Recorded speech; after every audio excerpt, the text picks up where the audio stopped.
You got problems that you ought to be concerned with. Moolah. You don't know how you're supposed to earn it, or what to do with it, or how to keep it. You're a freak with a dark, shameful secret. But you're not the only one. Face your hidden financial fears with a blast of sun. Now your healing has begun. It's Bad with Money with Gabe S. Done. Hello and welcome to Bad with Money, a show about finances and feelings where we don't talk down to you. I'm your host, Gabe S. Dunn. And with me today, returning to the pod, is Leslie Tayne. Do you want to tell my audience who you are and what you do? Sure. Hi. I'm so happy to be here. I'm Leslie Tayne. I'm a financial attorney. I've been practicing in the area of consumer and business debt resolution and alternatives to bankruptcy for over 25 years. And I am also considered an expert in credit and debt. And I'm the author of the book, Life and Debt. So you've been on the show before, but today we're going to talk about financial infidelity. This came up a bunch in the press. It's kind of like a new term to the average person. My mom's a divorce attorney, so it hadn't been to her. What is financial infidelity? Financial infidelity basically occurs among partners where one person hasn't been as open and honest and forthright, and the other person will find out that something had gone on that was in contrast to what their goals and expectations were in the relationship. And that can be among partners' relationships. It could be in business. It could be family relationships. I see financial infidelity on many, many different levels. Sometimes, in fact, financial infidelity can occur to yourself where, you've had a goal and expectation, but you can't stick to that, and you end up kind of violating your own rules, expectations, or values when it comes to money. So that's interesting. People always kind of use it as like does it have standing in a divorce? I've only ever heard it with like couples, not with yourself. So, again, from my perspective, the financial infidelity occurs on so many different levels. I've seen every possible kind of financial situation over the years. And frankly, financial infidelity, in my opinion, isn't just related to couples. I mean, it does occur commonly in couples where, for example, one spouse spent more money on a credit card or had credit cards that the other spouse didn't know about, or was spending money in certain ways and lied to the other spouse. I think that's the most common thought and definition. But in reality, there are other levels of financial infidelity. And frankly, to yourself, it's not uncommon for me to see clients that come to me and say, I really had all these goals and objectives, but then I binged because I went on vacation and I just overspent because it was my birthday or my friend was doing something. So, there can be that level of, I don't want to use the word cheating, but you could go against what you want to do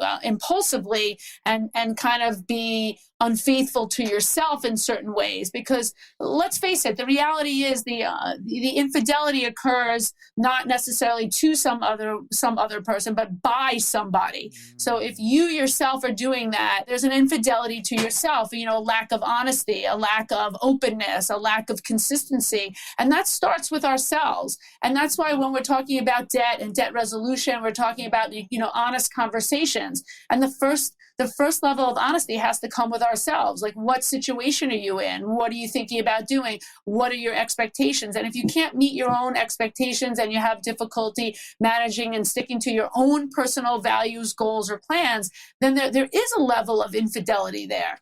That's so interesting to think of it as something that you're doing and not that you're doing to someone else. That, like, I think that even with physical cheating, that is a very interesting way to look at it too.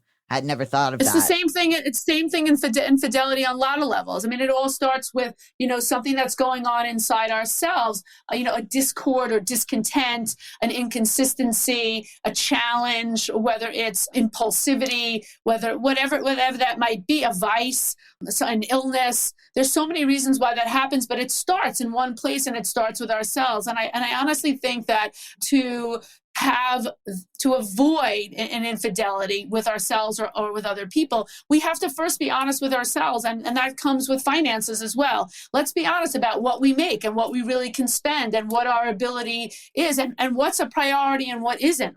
What is something that's a necessity and what isn't. I mean, I have had people in the past tell me that, certain credit cards are requirements for them. They have to have it. They have to spend on it. But in reality, that's a desire. And where does that desire and feeling come from? It starts from within ourselves. So I think when we're having this conversation, I don't like to place blame. And it's certainly when it comes to debt or even infidelity on every level, pointing the finger isn't necessarily the best way to resolve the underlying issue. But to really resolve the underlying challenges related to financial infidelity, and again, I'm not a licensed psychotherapist. I'm a licensed attorney, but there is a lot of therapy and other type of psychological challenges that come into play when we're dealing with finances and debt.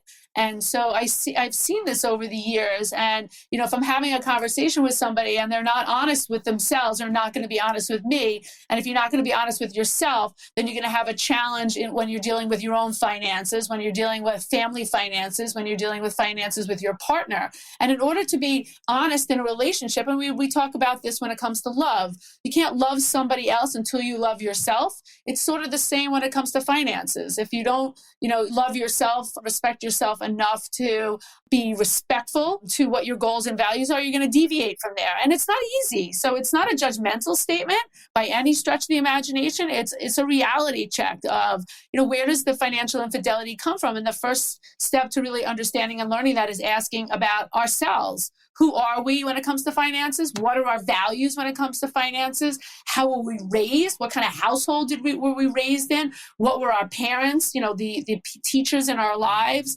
What did they set for us in terms of values and money? And a lot of times it's pushing against that grain because that's embedded, just like your personality traits are embedded and your whatever things that you do are embedded from experiences in your childhood. Honestly, finances comes from the same thing. If your parents fought over finances or you came from a household with tremendous discord or otherwise related to finances and you weren't given those tools, it is an uphill battle to figure it out. And honestly, most of us didn't grow up in households where budgeting, money, finance was talked about necessarily in a healthy way, but we've mirrored a lot of what we've seen growing up and otherwise from our environments. And so as a result, that has embedded on us, and then that creates other patterns. So unwinding it, disconnecting those buttons and going way back to saying, what are my values and what kind of relationship do I want to have with myself and money? And then translate that on what kind of relationship I want to have with myself and my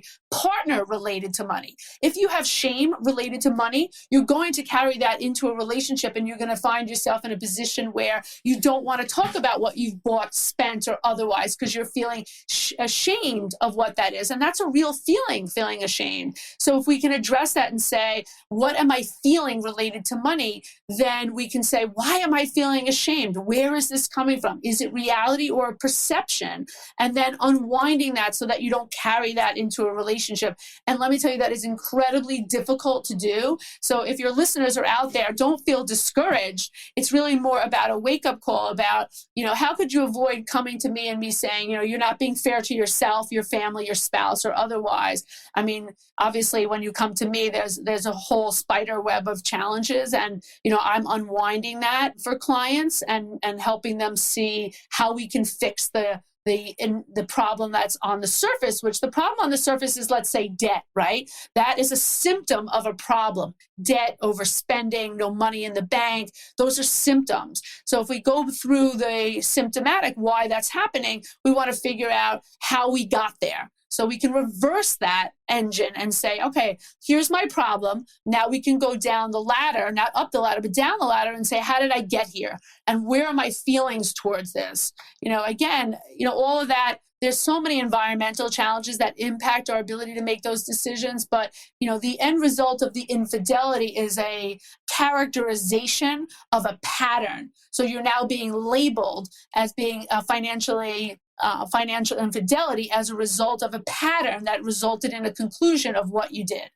Yeah, I mean, all of that is really well said. And I think that putting that title on it, I think stresses people out or makes people think, because nobody ever wants to be the person who, quote unquote, cheated in some way. And I think that also leads to lying about it or not being. I mean, it's one of the best things is to be sort of neutral on what has happened so that you can fix it. But I imagine people come to you and either they're by themselves and they don't really want to talk about it, or they're with a business partner or a spouse and they feel like, well, I'll get out under it and they won't ever have to know. I don't know if you watch White Lotus, but there's like Yes, I do. So are you just like, are you watching the Ratliff storyline and just being like, oh my God?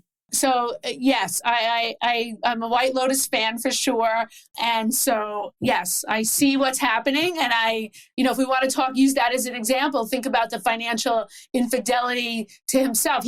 There's obviously something was wrong and he made a mistake, but the family isn't aware. In certain circumstances, so we can use that as an example, but there's no real reason to bring the family into what's happening in the business.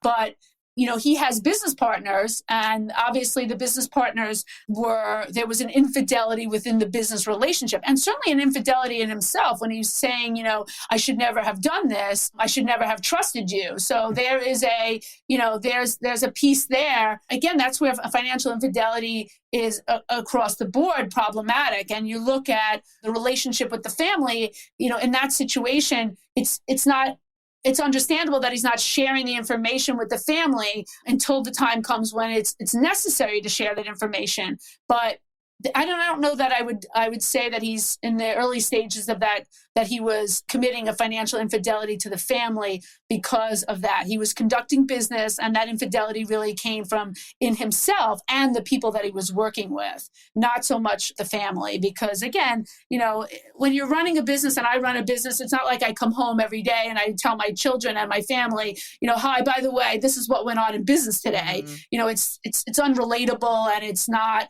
something that's necessary to stress the family out, if you're running into challenges. But I think certainly a discussion with his wife as things were coming up, but he didn't want to stress her out, and he didn't want to upset anybody, and maybe he was going to get it worked out on his own, and he wanted more of the story before. Yeah. And that's uncommon. That's not uncommon. So I love that you brought it up, because I see that a lot in circumstances here in my practice where there's one person managing the money in the family, and they don't want to involve the rest of the family, and they think they can handle it, and they allow things to continue, and it snowballs into this crazy scenario, and all of a sudden there's a lot of debt and a lot of problems, and then the spouse wants to know, why didn't you come to me early on? But when we look at White Lotus, you could say he didn't want to come to them because he's looking at his family. He doesn't want to upset and stress them out. So that does happen. I'm not so sure that financial infidelity doesn't occur on a conscious and subconscious level, meaning I'm definitely not going to tell you what I'm doing, versus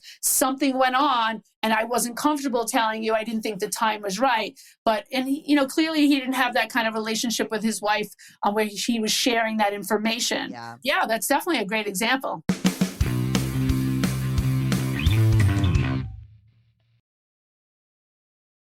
Very recently, I used Indeed to get hired for a part-time job. The employer put their job listing up on Indeed. That's where I found it. I applied through Indeed, and I got the job.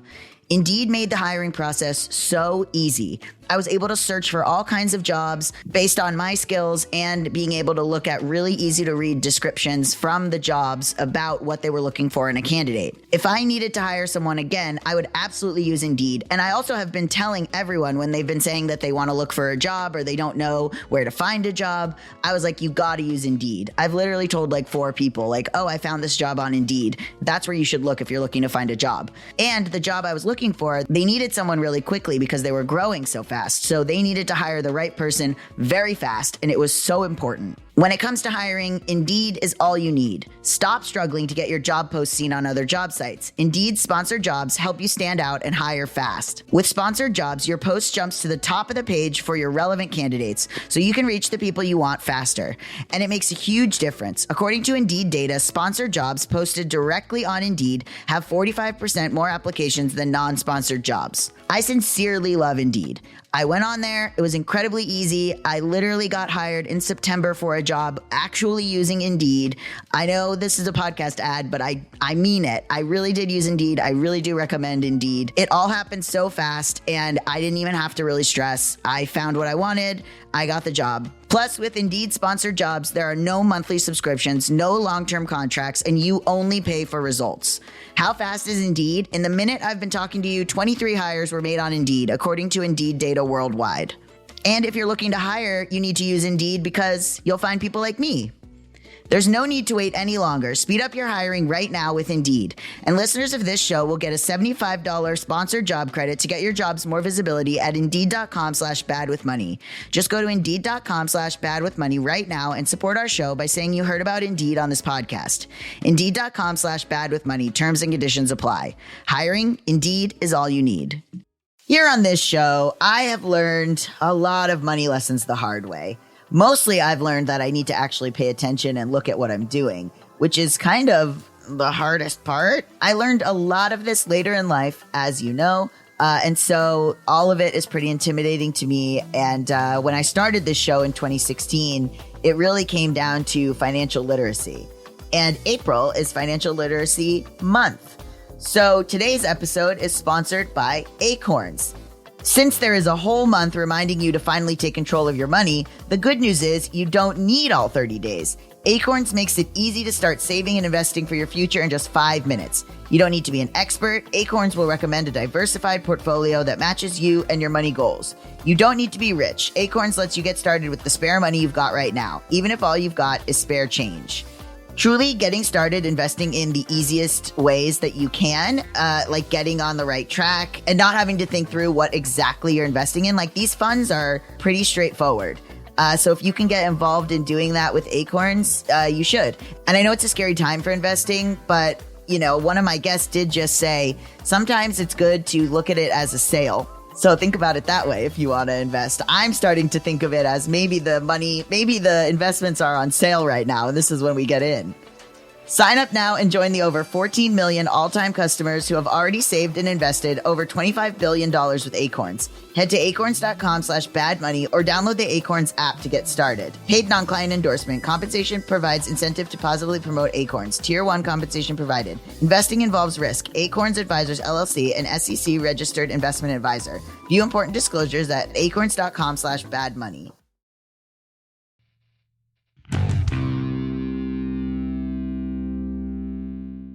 That's so interesting for you to reframe it as he was the victim of infidelity from his business partners. Like, that makes total sense. He views it. It's also this thing of, you know, I think a lot of people view themselves as providers.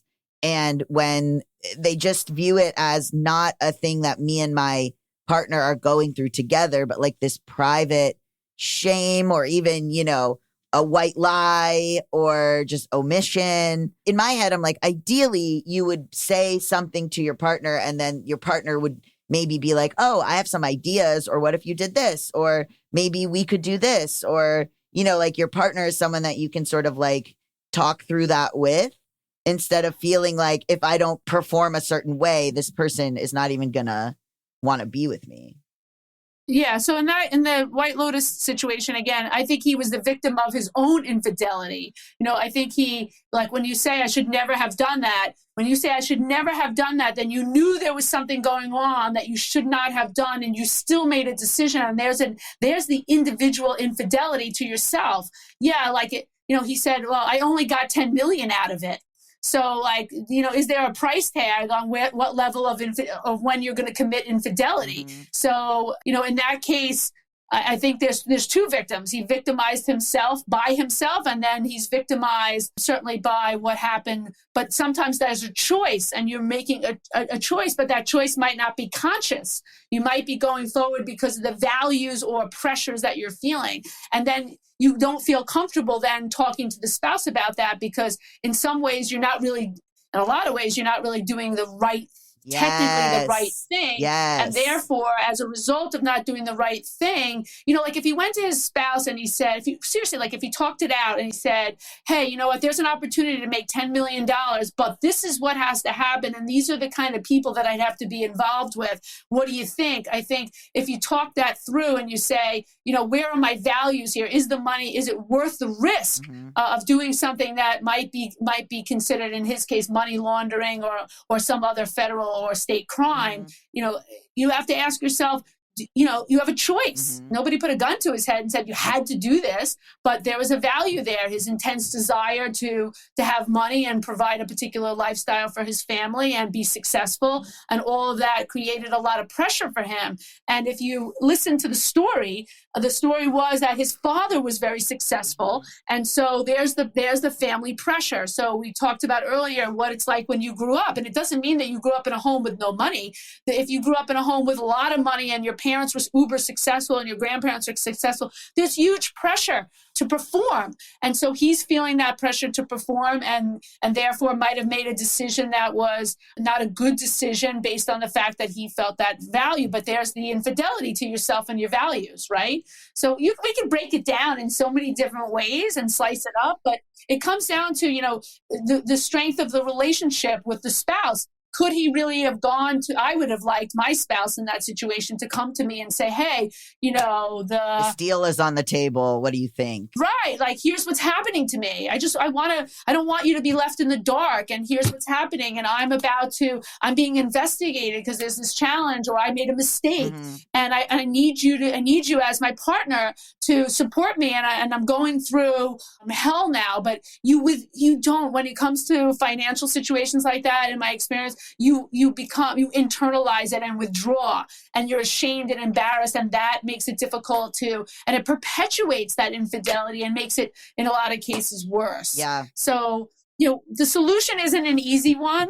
We're identifying the challenges and identifying where people can end up in situations like that. And it's very hurtful to be on the receiving end of that, whether it's, I lied about a purchase. It's funny because I remember when I was first married a very, very, very, very long time ago. I was extremely young, and we wanted to get something for my in-laws as a gift for everything they had done for us. And so we had my husband at the time, and I'm long since divorced, but my husband at the time and I had discussed something that we wanted to get for them. And then when we're out for dinner one day with his parents, and he announces he bought it. And I was like, really? I said, I didn't think that we were in a position to afford to buy that. I know we had talked about it, but we hadn't made a decision. And you know what? I was really hurt that he went out and he just did it. And it's not that I didn't want to give the gift to my in-laws. They were certainly well deserving, but I was upset that he hadn't discussed it with me. And I said, listen, we're married now, and I have an expectation that if we're going to make large purchases over a certain dollar amount, that it's a discussion before it happens, not, hey, by the way, I went out and did it. And so that was my expectation. And, we were able to get past that hump and have discussions further on about that. But, did I feel that there was a little bit of infidelity? I mean, that's a extreme term, but yeah, I felt, I was hurt, and I felt there was not some secretness as if he was trying to do something to intentionally hurt me. I thought what he did was a little impulsive and not thinking, and just needed to, circle back. But if I didn't discuss that with him and I just held a grudge for years to come, he could have continued in that pattern, and I would just have held on to something that would have potentially caused bigger problems later in the relationship. So my point of the story is to say that it does happen. It happens on small levels. It happens on large levels. And as soon as it happens, it's important to have that conversation with yourself and your spouse or your partner about what your expectations are, and try to nip the things in the bud. And there are opportunities to grow together.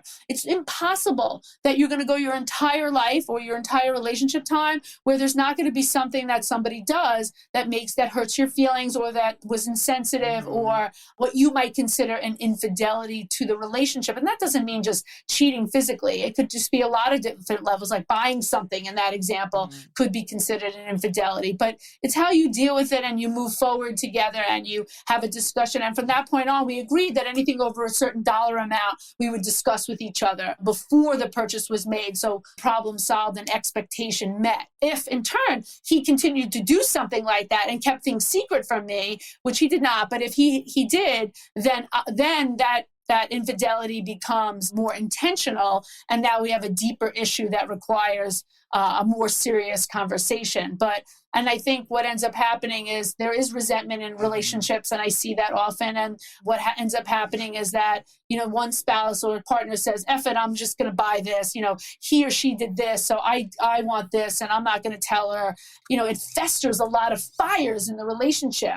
Again, backtracking when you start to do something like that, if you feel you're the one doing that, ask yourself why you're doing that and where that's coming from, so you understand why you might make that decision. And then the same thing when you're having that conversation with somebody who did that to you. And it could be anybody. And you just want to say, I'm just trying to understand why you did that, because what you did hurt my feelings. Yeah. And let me talk about, what my expectations are. So the key to success in avoiding these issues and overcoming them is an open and honest conversation about, your values and really getting to know you as it relates to money. Yeah, you have to be able to express why you did it, and the other person has to be open to hearing it. I think sometimes people get into a relationship and a committed relationship, and they don't understand that part of that is very embarrassing.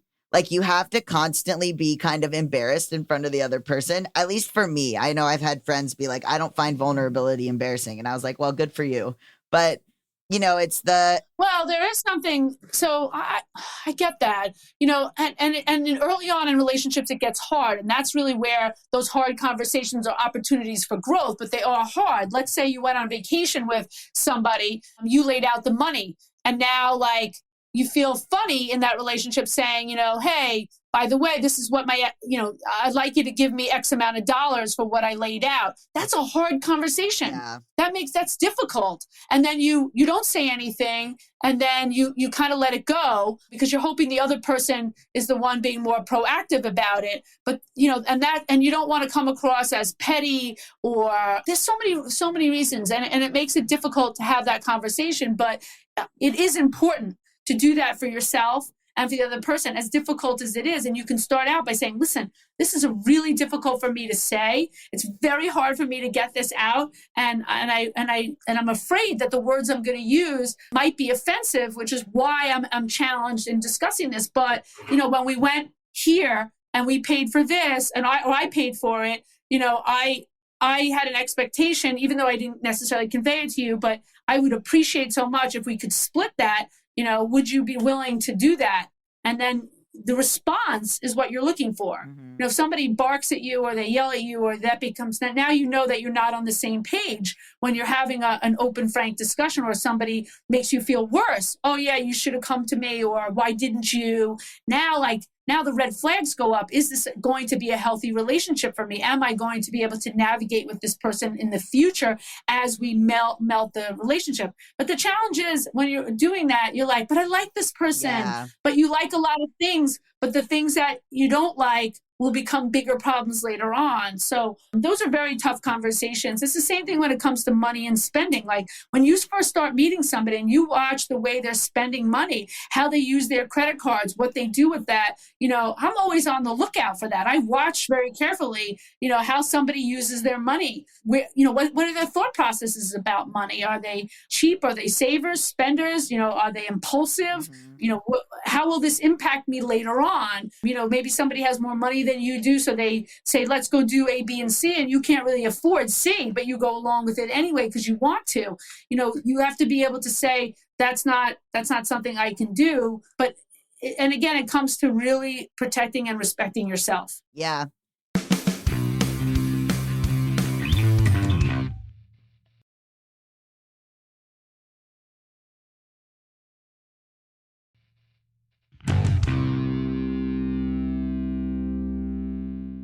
What do you think about the idea of white lie is sort of an interesting thing because it does imply that there's no harm to it, but there definitely can be a lot of harm to it. But like, I don't think the word infidelity makes people really nervous. I do not like lying on any level. Well, So I am not a fan of that on any level. A white lie is still a lie. Now, you know, the challenge that I have with lying is that it snowballs. right. So that it's not usually just one little thing, and that it can become more and more, sometimes like it's not like I'm saying you're making a surprise party for somebody and you lied to them about where you were going. You're making them a surprise party. I don't think that's what we're talking about. I think we're talking about like when you come home and you hide the packages of things that came from Amazon that day, or you get to the mail first and you're shredding things so that the spouse doesn't see or the partner doesn't see it, or you're moving money around and you're not telling the person how much you make, what your credit score is, how many credit cards you have. Those aren't white lies. Those are some serious lies. And they're lying to yourself. Yeah. You're not being honest with yourself about what's happening. And there's a reason why you don't feel comfortable, telling somebody what that is, because you're feeling like they're going to judge you, but you're judging yourself. All infidelity starts with all that is lies. Yeah. It's all based on lies. Calling somebody a liar is these days we try to be super sensitive about labeling. And so, I think when I try to use more positive words by saying honesty, forthright, having a frank conversation, with somebody, if they ask you about your spending habits and your credit score, I think those things are important. I mean, I've dated many people and I've seen them share their credit scores with me, partially because of my job. Right. They feel obligated to tell me, like, by the way, I have no debt. So here's my credit score. Although I don't ask the question, I can figure out a credit score just by watching somebody's spending habits, frankly. I don't need to see the number. I can guess it after all these years. And that's okay. And there's a lot of reasons why credit scores change. And many times, somebody gets divorced, their credit score and, they're challenged coming out of that. So I'm not judgmental that somebody's climbing out of a financial mess post-divorce, for example, or post other challenges. It's a matter of what you're doing with it that matters the most, and your goals and objectives and how you talk to yourself about it. So I try not to look at it like, this person's a liar. Yeah. Like, for example, we go back to that story with my ex-husband. He didn't lie to me about buying the thing for my in-laws. Yeah. He didn't tell me. So is that a lie because he didn't tell me? It wasn't conscious. It was more like, he did it impulsively. Yeah. And my role as his spouse was to say, I understand that you did that impulsively, and that impulsivity upset me and hurt me. And therefore, going forward, these are what my expectations are. And I wouldn't have sat there and said, you lied to me because you didn't tell me that you did that. So again, being very careful when you're having these discussions with yourself about, one, beating yourself up and beating up the other person and calling them names, because, you label and call somebody a name, you're going to have a very difficult time having a conversation. So, I have clients that lie to me every day. Yeah. I don't know why. I don't know why when I'm your lawyer trying to help you, but they do. And I know that they are, but I'm not going to say, I know you're lying to me. I just say, the goal here is a open and forthright communication to be successful. And, the challenge is that if you don't tell me what's going on, I will find out a different way. And I would like to have that partnership relationship with you. But again, I'm not going to turn around and be like, I know you lied to me. So these days, when we're learning to communicate, there is skill in communication and speaking where you can get to the what you need and want in more effective ways. Do you believe in people kind of having maybe their own credit card for their own silly stuff, or their own debit card? Like saying like, totally. I'm a huge proponent and advocate for separate finances, separate bank accounts, separate money, separate. If that's what works for you and that's what you want, totally separate is. I'm definitely a fan of that, especially keeping credit cards separate. If one spouse gets into financial trouble, it doesn't bring the other one down. So if you have joint accounts, then both of you are connected by a credit downturn. So if somebody lost a job, if there was a change in circumstances, if somebody forgot to pay a bill. So definitely keeping credit accounts separate is the way to go on any level. Now, you could be an authorized user, but I don't see any benefit to a joint account for a credit card for spouses or partners. A joint credit card. Yeah, I don't see any benefit to that whatsoever in my experience, especially when I know what can happen on the flip side to that, most especially if you're not married. So, because there's no obligation there. And if things turn sour, or you have a change of circumstances, you're liable to get yourself into trouble. So I love that. There are plenty of people that have joint accounts, let's say joint bank accounts, and that part I understand and I respect and I see the value in that. When it comes to the credit card specifically, I personally do not see the value in joint accounts. Yeah, I mean, I think part of what's helpful to me in not spending is having some sort of consequence, like someone else can see what I'm doing. That's like a big deterrent. Oh, well, then you have to ask yourself why you wouldn't want someone to see what you're doing. Are you doing something that you shouldn't be doing? So, like, I feel like I'm an open book. If somebody wants to, like, if I'm with somebody, a partner, and I brought them into my life, then I've made a decision to include them, and I have no problem with them seeing my spending habits, because this is where I am. I mean, this is what I do and where I am and where I spend my money. Again, this is after many, many, many, many years of learning the ropes here. Not everybody wants to do that, right? Not everybody wants to say, hey, I have a habit, I have a coffee habit, of $30 a day. So because you're afraid the other person's going to say something. But I think you should address the white elephant and say, I know I have a coffee habit of $30 a day, so I'm aware of it. And so, that's where I spend most of my money. I like shoes and pocketbooks versus coffee. So, yeah, I think in a positive way, it's a deterrent for me. Like, if I know someone else can see the money, I'm not going to do anything like that. I think I know in my heart is probably wrong. The accountability to yourself to say, hey, do I really want, I say that to myself all the time. Do I really want to spend the money? Mm-hmm. It's not even about not having the money. Because sometimes it's a small purchase and I say, do I really want that? Do I really want to spend that? Do I really need that? And I often ask myself that consciously before I buy something. Do I really need or want that? Yeah. And then now I'm being honest with myself. Yes, I really need or want that. Mm-hmm, mm-hmm. If the answer is yes, you really need or want it, then that's your business. Yeah.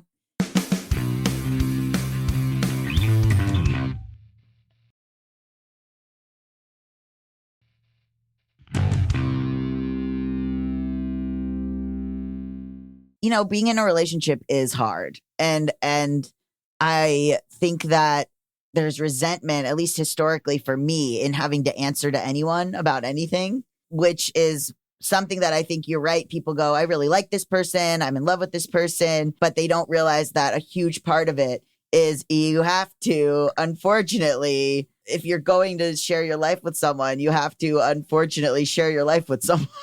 Well, I guess it depends on what level you want to share your life with them. For me, I appreciate and enjoy a life partner. And for me, that there's the initial level of honesty about how I feel, what my expectations are in the relationship. And then as it develops, sharing information about money and finances. I mean, I don't come off right off the bat and tell somebody how much money I make or don't make or where the money is going. But, I mean, it's obvious when you're an adult where money is going, especially if you have children, families, and otherwise. But I believe that if you really want to develop a relationship with somebody and you start to care about them, you should not fall in love in 1 second, because you really have to you can fall in love with an idea, and you could decide that you like a lot of things about them, but it does take some time to really get to know somebody. And it's not uncommon early on, as we all do, is to show our best side of things. And I do that myself, but I also am very aware of spending, and I'm not necessarily divulging information early on, but that doesn't mean that I don't have the intention to divulge it at the appropriate time when we're getting to the next level. So if we're not living together, I don't need to necessarily go over my living expenses. If I'm experiencing a financial challenge or something is coming up that's a big payment, then that's something that I might discuss with them and hear what they have to say about how to handle that challenge, and then decide for myself, do I like the advice this person is giving me? What are their values? Are our values aligned? And so I look at the money situation as a value proposition. What's the value that person brings to me? Are they irresponsible with their money? Do they think about it? Because I know that if there's somebody that's just haphazard and irresponsible, that I know I'm going to be challenged, and I already know that I can't change somebody, and I'm not looking to get into a relationship to say, hey, I'm a money expert, so therefore you should do things my way, or here's my expectations. I just know that, for me, financial management has to be at a certain level for me to feel comfortable enough to proceed. And everybody should have that. You should have a decision in your mind when you're meeting somebody and dating somebody, what your expectations are, not just about their communication to you. Like, you have a love language, but there's a financial love language. And so the question becomes, what's your financial love language? And so, my financial love language is, this brutal honesty. Like, yes, I can afford to go on this vacation, or no, I can't afford to go on that vacation. Here's my budget for vacation. Here's what I have to spend my money on. So I need to be careful in the next several months because I have payments to, let's say, my kids' college. So, those things, now I'm listening for that. And I'm saying, I like the way this person thinks, and their values align with mine because they're putting a good thought process into it. So I think that's, when you're evaluating a relationship and somebody, you have to look at and say, are these values, do they align with mine? Now, you don't have to be the same. There's no sense that you're both Siamese twins. But as far as, your values, there's a range, and you want to be within that range for a comfort level. What do you think? I know we talked about this, I think, last time about financial control and like lashing out in terms of just getting something because you want some freedom, and like the financial, like when does it tip into like, oh my God, they need to know everything I'm doing and this is maybe abusive? So I don't think that your significant other needs to know every single thing you're doing. And I call it like the fart and burp thing. Like, they don't really need to know everything that goes on, right? Especially early on. Mm-hmm. And so, and that's not a lie, infidelity or otherwise. That's just like, you don't have to open up your bank statements and go over your spending with, where every penny is going. Mm-hmm. As your relationship develops, then appropriate conversations will come up about money. How often you want to go out for dinner, the type of meals that you want to have, you're vacationing together, if they need a new car or something came up in their life and now there's an expense related to that. What is that? How they handle issues with their kids. People that I'm with have adult children. How are they handling that? Are they feeding money to their children? What values are they teaching the children? And you can learn that by the conversations that they're having. So, it doesn't all have to be, here's me, here I am on every single level. It's a learning process. And as new situations come up, you're going to learn about yourself and them, and you're going to see, can we put this together and make it work? Maybe that's why you don't join finances in a way, because I think maybe it's not, hey, we're going to have this conversation. I don't think we can afford for you to go on this trip with your girlfriends. If you really want to do it, then that's on you, and you should figure out, or not like that's on you in a bad way, but like, if that's something that you want to do, then maybe you look at taking extra shifts. Maybe you look at moving some stuff around for yourself instead of sort of just the idea of being, oh, it's fine, and then putting it on a credit card, which I think is what people want to do because they're scared of talking to people. Yeah. I think there's a fear. I think there is a fear factor. It's a judgment. I don't want to be judged. I don't want them to know what I'm doing, spending or otherwise. I'm at the point in my life where this is who I am. Yeah. I know who I am. I know what my values are. I think also a part of it is, for me, is that people would say, well, why did you do this? And I would feel like, oh my God, I'm in trouble. I have to come up with an excuse. And now I think I would just be like, I was sad. You don't have to come up with an excuse. You say how you really feel. Why did I spend that when I shouldn't have? It was, you can admit, like, the part of being an adult is admitting I made a mistake. I was impulsive and I felt compelled to do something. I really wanted it.